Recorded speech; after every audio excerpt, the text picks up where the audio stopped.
We got some fire Halloween content in Hockey Ultimate Team. Now, after Monday and not having any of the fantasy cards update, which is extremely lame, pessimism was at an all-time high. But Halloween at 5 p.m., they finally dropped something that I've been waiting for. Not only did we get a Halloween flashback of the Claude Giroux from the Halloween event years ago, but we actually acquire this card by playing HUT Moments, something that I've been asking for since the start of the game. And the introduction of HUT Moments was the ability to earn Master Set players, or at least cards of value, within the newest mode in Hockey Ultimate Team. Now, because progression has started so low, I mean, Master Set players started at 86 overall, an 87 overall card is extremely impactful right now, and this one is no different. 5'11", 190, Claude Giroux doesn't have the greatest size, but he's got Silver Quick Draw, which, as you guys know if you've been following my channel, is a very impactful ability, especially Superstar, because it is an animation ability, meaning that you will actually win draws because you are moving your stick, snapping it back faster. And Goldborn Leader with a huge buff in NHL 24, where you get a energy boost for big hits and block shots. With the new hitting with total controls, it's very easy to get a lot of hits, so Born Leader is extremely impactful in NHL 24. Add in the fact that he's got 90 speed, acceleration, and agility, a high 80 shot, a 90 overall hand stat, and 90 on the faceoffs. You've actually got one of the better centermen in the game currently. And the good news is, you can get him completely free. So if you head over to Moments, you will find the HUT 22 flashback, and you will find 3 Halloween moments. These are going to take a lot of time for some of you, but fear not, if you do get stuck on one, there is alternative. So the first moment will have you hit Giroux's 1,000 point milestone. On rookie, you've got to get an assist with Claude Giroux, make a few passes, and score a goal with any player. Fairly easy. You will see down below that you will earn 10 Halloween collectibles. Then you will recreate his first goal with the Panthers, where you've got to score a one-timer goal with Claude Giroux, get assists with Huberdeau, and score a goal with any player. You've got to get 4 of them. For the one-timer, I found that it is pretty easy to get it on the forehand. This is probably going to be another one where you've got to take some time getting it completely accurate. And then the last one, this is by far the hardest one. On Superstar, you've got to score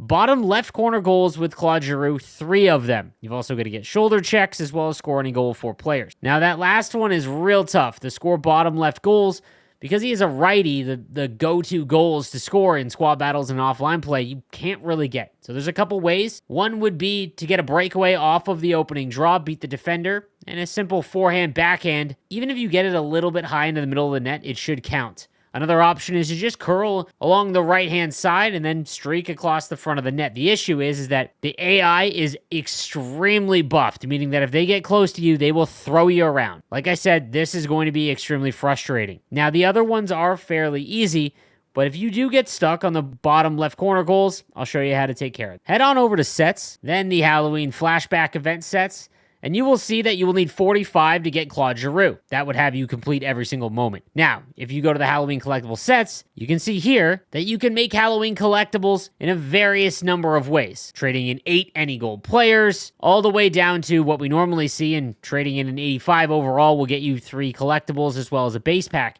Now, because it is the fantasy event and everyone is trying to make Teuvo Teravainen or Chychrun before the event ends, I would not recommend spending any resources creating these collectibles just yet. There does not look to be any timer on these sets, so make sure that you've got everything done for the fantasy event before you go spending your resources if you can't complete the final challenge. But just know that if you can't complete the bottom left goals, don't spend 3 hours on it. Do about, 30 minutes. If you can't even get one, I would give up and save up some resources and just throw it in. Now, we also got 3 new Milestone cards, including Joe Thornton getting an 86 overall for his retirement, joining Thomas Plekanec and Zach Kassian. Now, these cards will need to be packed, but we'll take a look at them. The 82 Zach Kassian, 6'3", 211, 84 speed and acceleration. His shot is essentially below 80 when it comes to the shot accuracy. Hand stats are in the 70s. He's got great body checking, but this is simply a Oilers theme team or maybe even an Arizona Coyote theme team player and nothing else. Thomas Plekanec is a little bit more interesting, especially for free-to-play players that are looking for maybe a third or fourth liner or, again, a Montreal Canadian theme team. He does have two-way forward, and he's got great face-offs. And again, face-off rating is important. If you become very good at the draws, combining that with a good face-off rating, and you can essentially start every possession with the puck. 85 skating across the board is nothing great, but again, that 90 face-off rating, there are not a lot of cards that have that. And then finally, we have a usable Joe Thornton card. Every time we get Joe Thornton cards, he's always just absolutely hammered in skating or something, and he's basically just kind of an afterthought. But at 6'4", 220 with silver unstoppable force, gold third eye is really not going to be anything of use to you, but he does have 86 speed and acceleration, which is kind of the lowest where you would go right now, but because progression is so slow and you have unstoppable force, you can utilize him even though he is a little bit slower. He's got 85 on the draws, which is great. He's big and 85 body checking and mid-80s shooting. His hand stats are good as well. All around a really, really fun card. Now, this is going for about 80,000 coins right now. I would wait for packs. I am going to get this card because, well, he is one of my favorite players of all time as a Sharks fan. But I'm going to wait until he comes down in price simply when everyone starts ripping packs for rivals and things like that. Now on to some of the more interesting live moment cards that dropped. The 84 overall Mika Zibanejad, 6'2", 202 with sniper forward, 87 speed, 88 acceleration, 85 agility. Always a really underrated card. Decent skater and great size. Obviously with only 79 on the faceoff rating, I'd rather have him on the wing, but there is not a ton of amazing right-handed forwards to go with. This 84 Zibanejad is low-key a sneaky good card. Artemi Panarin also gets one. He has been cooking lately. However, he is a lot like Mitch Marner. Every time I use an Artemi Panarin card, every time he gets breathed on, essentially, he just gets exploded into the boards or knocked off the puck. I can't use him. It's very difficult. I know a lot of people do enjoy him, but just me personally, I hold on to the puck too long.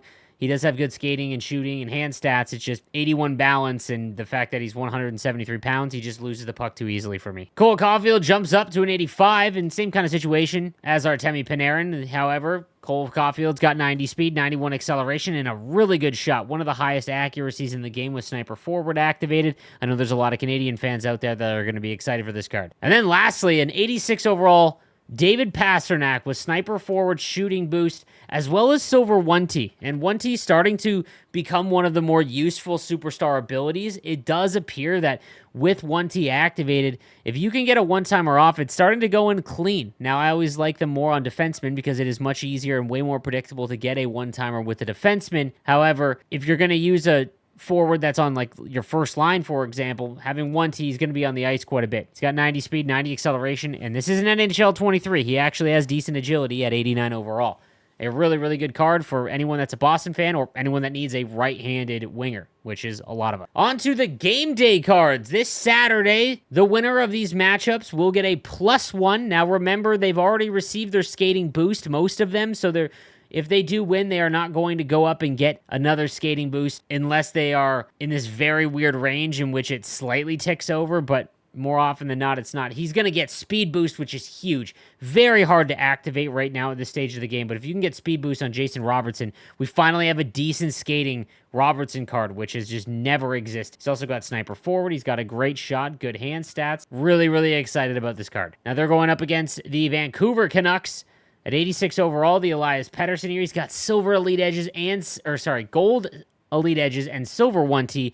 Great ability combo. Elias Pettersson, much like Panarin and Marner, always get knocked off the puck very easily for me. But 87 speed, 88 acceleration, that agility boost, and decent face-off rating. You can just use him at center. He's also got great hand stats as well. Could boost up to an 87. Stützle is another one. He's going up against the Tampa Bay Lightning. This is a huge one, because if the Ottawa Senators are to win this game, that guarantees a Tim Stützle 85 overall card, which will tick up and unlock his new tier for his X Factor. If you've been watching my No Money Spent series, you know I love Tim Stützle's X Factor card.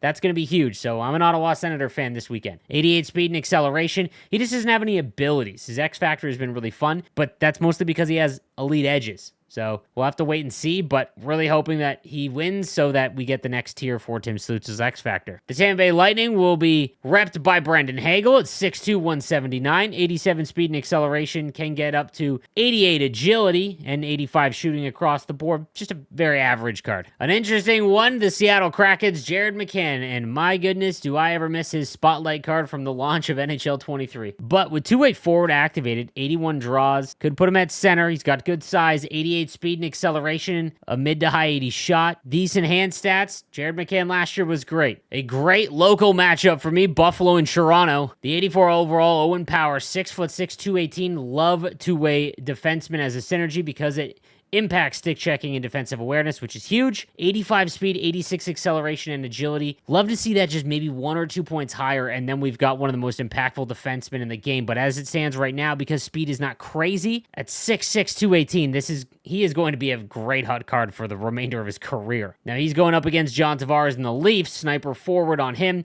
John always has rough skating stats in HUT. He's not the fleetest of foot in the real life thing anyways, so it makes sense. 86 on the draws, which is awesome. 6'1", 216, a very good center build. And center is the one position where you don't need as much speed because you're usually not breaking the puck out with your centerman. I also want to point out a new set that was added in over the weekend, and that is the storage set. So a lot of people are wondering, what do you do with this set? Well, it was added in NHL 23 and brought back now, more than less because of the Fantasy Hockey event, but it's where you can store any card that you don't want to get rid of that's not in your lineup. So there's a lot of fantasy managers. You're going to want to take advantage of this. It's also a great spot. If you throw cards in, you can click on and then search auction house for. So if you are looking for duplicates or kind of setting the market, or maybe you want to sell a bunch of cards and you don't want to have to go through and individually click, you can do it from here and take advantage of the time. That's going to do it for me today. I'll see you guys next time. Have a good one.